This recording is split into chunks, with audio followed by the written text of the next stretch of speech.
head off into doing what you do and leading our schools. So welcome to the Skyrocket School Culture webinar. We are going to dive into our framework for school leaders. It's all about improving attendance, behavior, and joy. Um, Today, we'll explore how to build a thriving student culture using the framework, our focus, improving attendance, reducing behavior incidences, and creating a joyful environment. And if you don't know who I am, if we have not met already, I hope to meet you soon. But my name is Dr. Tiffany Holmes. And actually, I think this number 23 is actually off by 1 year. I think it's actually 24 years now. But I have been in every seat in the school system over the last 2 decades. I started off as an assistant teacher or a second teacher in the room. I was a New York City teaching fellow starting in 2001 in Brooklyn. Then I became a classroom teacher. Then I was a teacher leader. Then I became an assistant principal, a principal, and a principal manager. So, I bring years of experience leading schools and coaching teams. I've turned around a number of schools and districts over the years. I have a pretty decent track record of increasing attendance, reducing behavior incidences, and increasing staff joy and retention, and ultimately increasing students' feelings of joy, belonging, and increasing parents' trust in sending their kids to our schools every day. So here's our objectives. We're going to understand the Skyrocket Culture Framework. We're going to do a quick overview of the 3 strands, and then you can learn how we support our partners with some tools and partnerships. So by the end of this webinar, you'll know what strong school culture looks like, what causes it to falter, and how to start building it tomorrow with our support.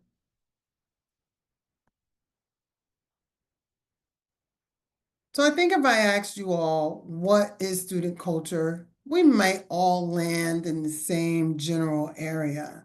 But I want to make sure that I clarify it here for us right now so that we're all on the same page, right? Student culture is the everyday student experience of safety, belonging, and purpose. And I have this pyramid here because I really want you to zoom in on this pyramid, right? There's a hierarchy here. And so if kids' physical needs and safety needs are not being met, if they feel like their teachers and the staff members at schools don't like them, then they're not going to have self-esteem and there won't be self-actualization, which means they will not thrive in schools. And we all know that a key driver of academic success, staff satisfaction, and family trust is all tied to student culture. Student culture is what students feel and experience every day from arrival to dismissal. It's about relationships, expectations, joy, and belonging. So I want us to look at the framework really quickly. And a quick overview, there's 3 strands. The first that we'll look at is implementing foundational systems. The second is how do you use data to drive your decision making? And then creating joy, right? A joyful and equitable environment is important. This framework helps leaders organize the chaos. These 3 strands create a clear path to building and maintaining student culture within your schools. And I just wanted you to take a quick look at this visual here that shows how it all works in tandem. You can have all the data you want, but if it doesn't work in tandem with systems and practices, there won't be any equity and you won't receive the outcomes that you are looking for. If you're not supporting staff as well as students, you're not going to achieve what you want to achieve when it comes to staff and student culture within your buildings. So let's dive in. Let's look at foundational systems. And the goal here is to establish clear routines, expectations, and structures.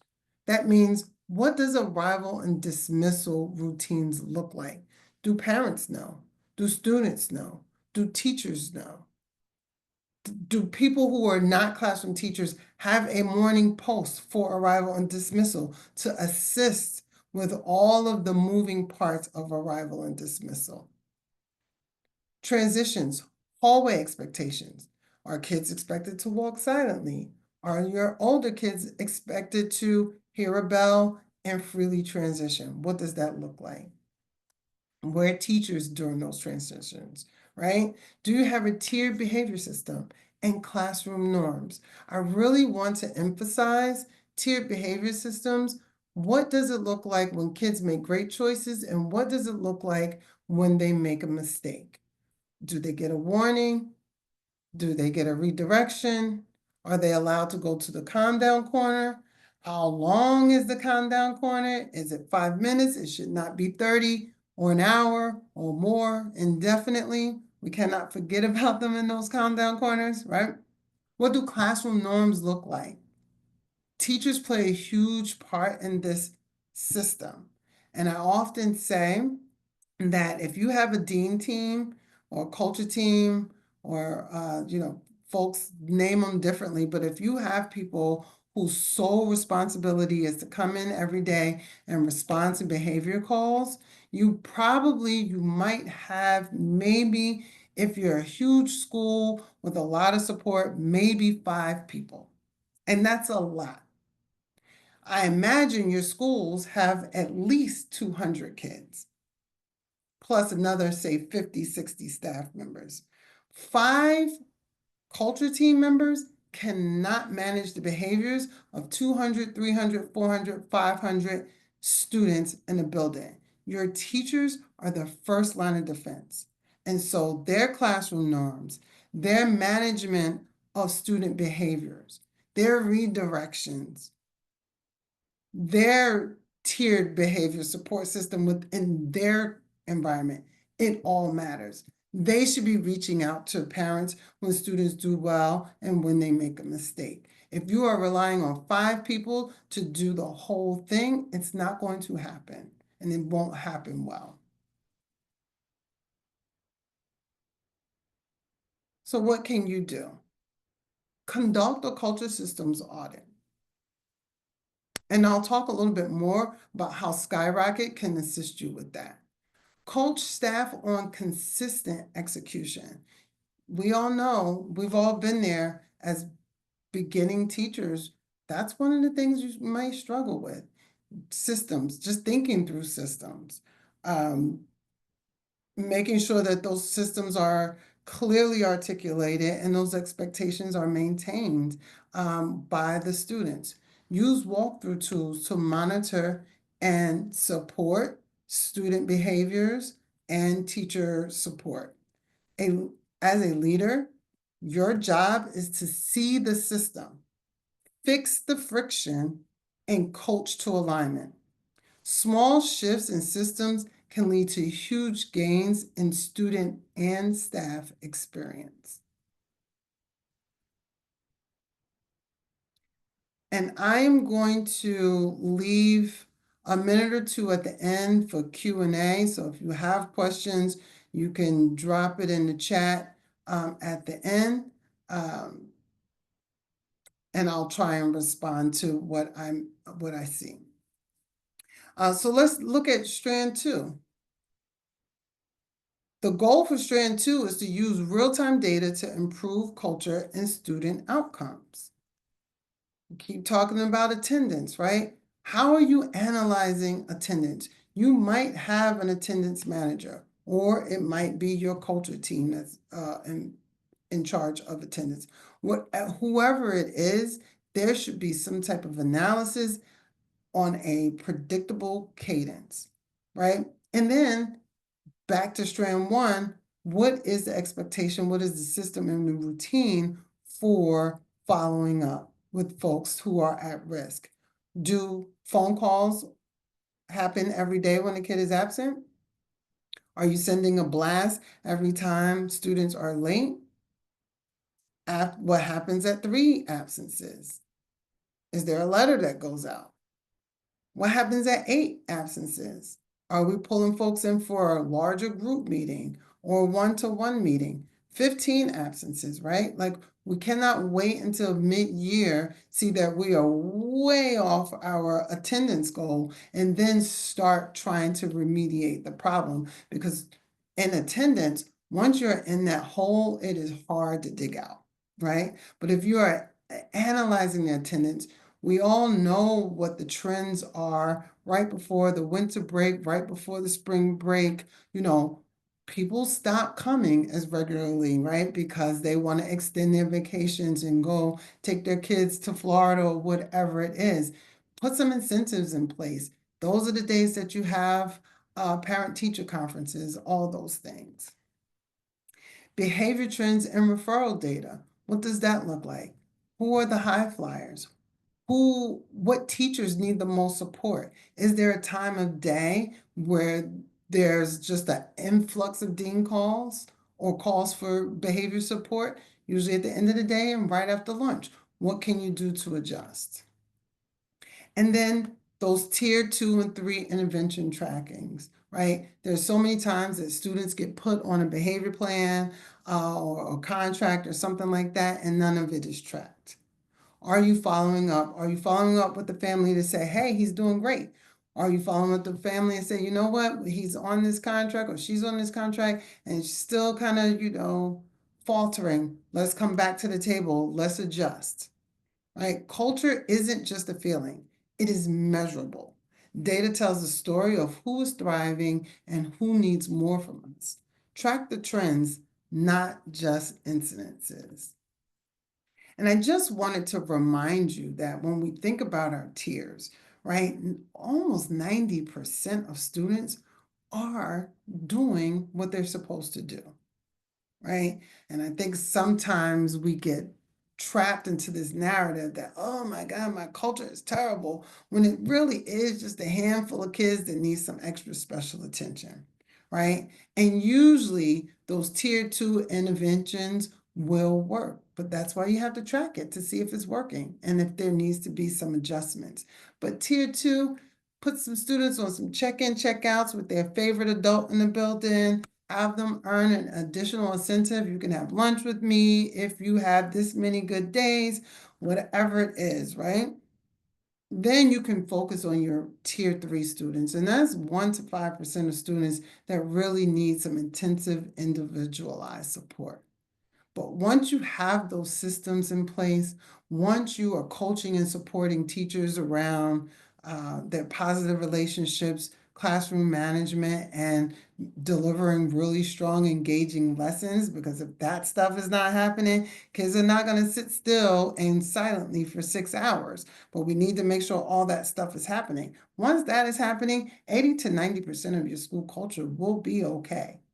Right, and then you can focus on the handful of kids that need more support. So what are the moves for you? Launch 3-week data review cycles and really think through who's at the table. Use data for celebration, not just accountability. A lot of folks have implemented Dojo. Dojo is great, but oftentimes I ask, so what happens when kids get a number of Dojo points? What do they do with it? I ask kids the same question, and not a lot of times, not always, but a lot of times folks can't name what do I do? How do I celebrate the fact that I've been making consistent good choices all along the way, right? And then support teacher ownership through transparency. Make sure you're sharing make sure you're sharing data with staff. And make sure you're having those crucial conversations with the folks who may not be building the most positive environment. Figure out what support they need and support them through that, right? Teachers come to school every day to kill it. They want to do well, but sometimes they don't have all the tools in their pocket. And so I do encourage you to make sure, and this is a plug for some of our other webinars that are coming up in the next couple of weeks, but make sure you show up to the teacher coaching webinar, because that's the foundation of everything. Your teachers, particularly your new teachers, need some support. They need some coaching. So set a rhythm. Data should be reviewed regularly and shared with staff. Make data a part of the culture. Use it to highlight wins, not just gaps. Make sure in your bi-weekly, weekly, monthly staff meetings, you are sharing the most important data at that time. If the focus is attendance, then make sure you're sharing that data. If the focus is on reducing dean calls or behavior support calls, focus on that data. If the focus is on reducing suspensions, focus on that data. If it's all of them, focus on that data. But I tell you, all three are huge priorities, and so you need to make sure you are force ranking and prioritizing and kind of lining them up and knocking them down as you go to improve your school culture, because improvement and turnaround, it's a process. It's not an event, right? You're not going to have one PD and then all of a sudden everything is fixed and better. But data is super important. I'll tell one quick story and then we'll get to the next thing. But I remember going to a school to support them in their culture. And they were like, they had they had this action plan and these goals that were set. And the goal for culture was to reduce dean calls by 50% by mid-year. And I was like, okay, great. About how many dean calls do you get a day? And they could not tell me. So I was like, well, that's step one, right? We got to figure out how to track the data. And then I was like, do teachers know what to call it, support, call for support, when to call for support, how to call for support, and when they should be handling things on their own in the classroom. And that was also a no. So I was like, okay, so when staff come together, like you have this beautiful handbook that you share amongst your culture team that has the tiered behavior system, what student actions are tied to which consequences and all the things, but none of that have been shared with staff, right? I'm like, well, you can't hold folks accountable to any of that if they are not aware that it even exists. And so step one for that school was to, at the next all-staff meeting or the next couple meetings, go through with a fine-tooth comb with the staff around expectations for culture. How to call a dean, what gets what, because people get very angry if they call a dean and they're like, they think that the kid should be suspended, and you're like, oh, but that's not a suspendable offense. They need to know that information. So again, set a rhythm. Data should be reviewed regularly and shared with staff, all the good and what needs to be improved. And so now we'll look at strand 3. And the goal here is to build a culture where students feel safe, seen, and celebrated. Positive student-staff relationships are important. Equity and discipline, recognition, and opportunity. Oftentimes we see the same kids that are always disciplined, the same kids that are always recognized, and then another group of the same kids that always get the opportunities to lead. And then increase student voice and leadership. Students need to own their school environment, their building. This is their school, right? And so much so that they should feel that they are in a space where they are able to give constructive, respectful feedback when they feel like something is unfair or not working. Joy is not just a bonus. It is a condition for learning. Students must feel emotionally safe. affirmed, and proud to be in your school. Equity ensures joy is for everyone. And so some small things that leaders can do to ensure joy and equity: measure and increase 4-to-1 positive to corrective interactions. Conduct equity audits.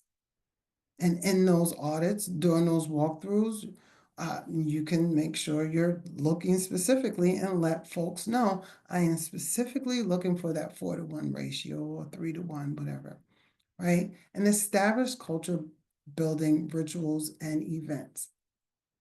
One of the things that I look forward to at the end of every school year in high school was a field day where the ninth graders and 11th graders, they played each other in a bunch of events, and 10th and 12th, and then the winners of that played, and someone got to take home the big trophy.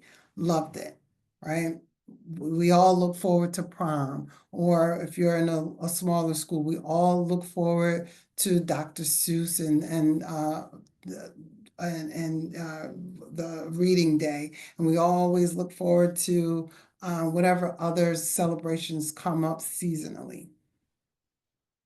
Make sure you track your ratio of praise to correction, include all students in celebrations and leaderships, and use student voice surveys to uncover blind spots, because we all have them. So how can we help? Our support includes school culture audits.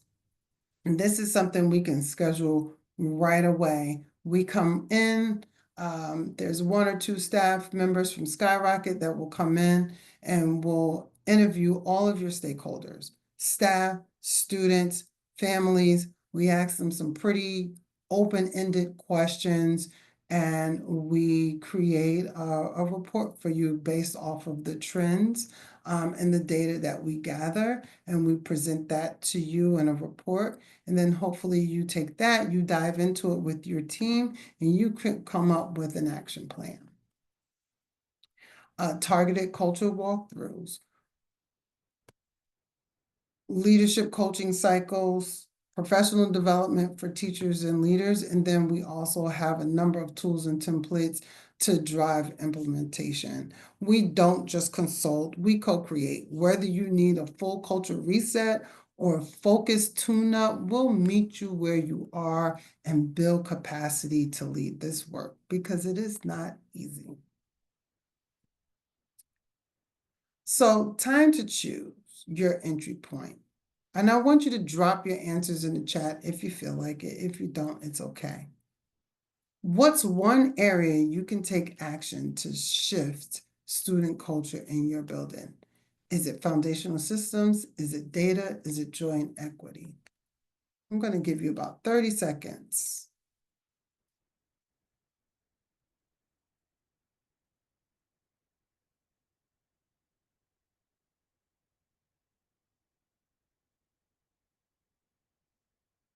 I see data to drive culture and joy and equity.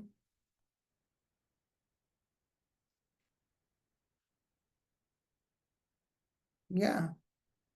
A lot of times we have all the foundational systems, we're rocking and rolling, but we don't really know if we're driving towards meeting our goals until, like, halfway through, when we're sitting down and like, oh yeah, I forgot we had this goal. Are we there yet? Should we adjust? How much time do we have? Thank you for that. So here are some resources and tools that we can share with you when we partner.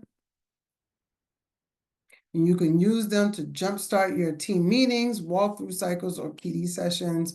And after this session is over, if you email me, this is on the next slide, I can send you over the culture framework. We also have a matching tool, which is the culture manual, which breaks down every single action in all 3 strands. It gives you scenarios and examples and things that you can do to support your school. We can co-create or hand over a weekly culture data tracker. Now, I put that most folks use PowerSchool, Dean's List, and Dojo, so there's not a need for that manual tracking.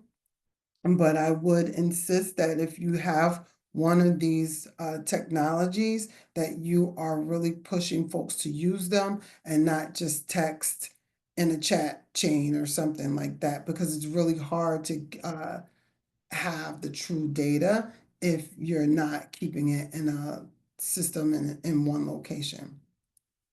The equity and discipline checklist, we have that. We can, again, co-create that or give you one that we already have. We have sample joy calendars, and then also a sample dean schedule for what it should look like for deans on a daily basis.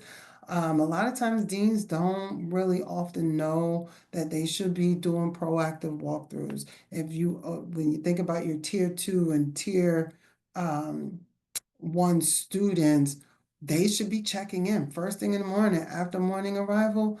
Bop around, check in, make sure those kids are in school, that they are, and mentally in a good space. And if they're not, do something to intervene before the day starts to falter. They should not be pulling kids and just leaving them in their offices all day, or go into a classroom and play whack-a-mole, walk out and leave. The kid is still upset, the teacher is still upset, and nothing gets resolved, right? So like deans actually do need a lot of support. And I'm happy to talk through that more with you individually. So thank you. And here's some next steps for you. I just want to recap really quickly. Strong systems plus data and joy equal a thriving, and I'll add staff and student culture. Let's partner. We can help you in a multitude of ways, even if it is just that 2-day school audit. We're happy to oblige. And then you can email me at tiffany@skyrocket.ed.org. If you email me, I will send over a soft copy of our culture framework. Thank you so much for investing in your school's culture. If you want to dig deeper, we're here for audits, for coaching, and professional development for both staff, deans, and leaders. So let's build joyful schools together.